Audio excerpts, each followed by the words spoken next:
Méditation sur la Nativité, inspirée par Saint Jacques de Sarouk. Jésus, très bientôt tu vas naître. Le temps que de multiples générations ont attendu s'approche. Qu'ils sont nombreux les yeux qui rêvaient de te voir.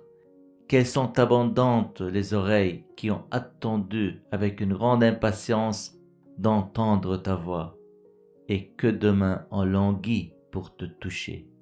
Le temps s'approche, et tu es tout proche, mais peut-être ce sont nous qui sommes loin.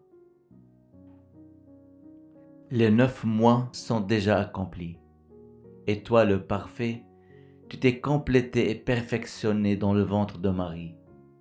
Tu es né d'elle et tu as accepté toutes les lois de la nature. Tu as même respecté les lois de César qui voulait recenser les habitants. Ce tout premier recensement dans l'histoire ne s'est pas déroulé lors de ta naissance par pur hasard à la même période où tu voulais recenser tous les enfants d'Adam et les inscrire dans le livre de vie. Des ordres sont venus d'en haut et d'autres d'en bas. César inscrivait les habitants pour la perception de la taxe et de l'impôt, tandis que toi, le Fils, tu enregistrais les fils d'Adam dans le livre de vie pour que tu payes toi-même leur impôt. Chacun s'inscrivait dans son pays, et toi, tu écrivais le nom d'Adam dans le ciel, son nouveau pays.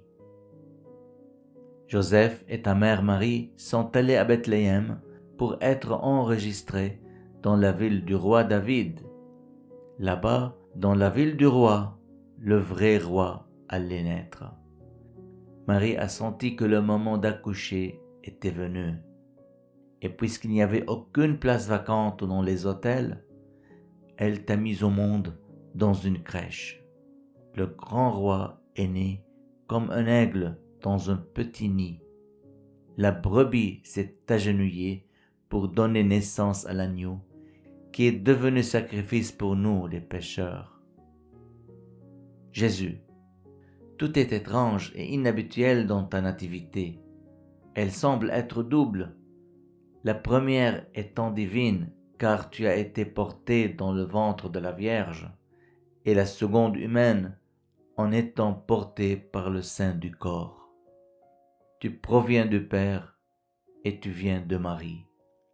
Tu es discret des anges et tu es dans le sein des humains.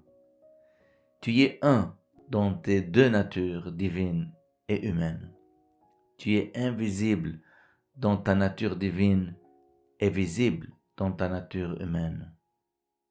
Au lieu de clarifier les choses, ta nativité a rendu les choses plus mystérieuses et ton mystère a apporté plus de confusion. Ta naissance a réuni le ciel et la terre. Les anges du ciel sont descendus sur terre. Ils sont descendus par légion, répandant la lumière sur la terre. Personne n'avait déjà entendu de telles voix étranges. Ils psalmodiaient et entonnaient des cantiques. Les éclairs et les tonnerres les accompagnaient, changeant la noirceur de la nuit en la lumière du jour et transformant la terre en ciel. C'est comme si la famille de Gabriel était venue réveiller la famille d'Adam pour que l'humanité apprenne à réciter leurs cantiques et pour qu'il ne reste aucune bouche bloquée et abstenue à élever la gloire et la sanctification. Il faut que le monde entier crie Alléluia et se réjouisse. Le ciel et la terre s'agitent et ne tiennent pas en place lorsque le Seigneur apparaît. Gloire à Dieu au plus haut des cieux et paix aux enfants d'Adam en bas sur terre. Toute gloire soit à toi, Seigneur de la gloire, qui s'est incarné et est né de Marie. C'est avec toi que l'humanité a eu la bonne espérance. C'est celle-ci, la bonne nouvelle, que les anges ont apporté au berger. Le vrai berger est né aujourd'hui pour rassembler son troupeau, et le vrai soleil s'est levé de la ville de David pour briller sur tous ceux qui étaient emprisonnés dans les ténèbres. Aujourd'hui, nous avons besoin de cette voix. Nous avons besoin que quelqu'un crie et dise « Peuple du monde, comment ne ressentez-vous pas ce qui se passe?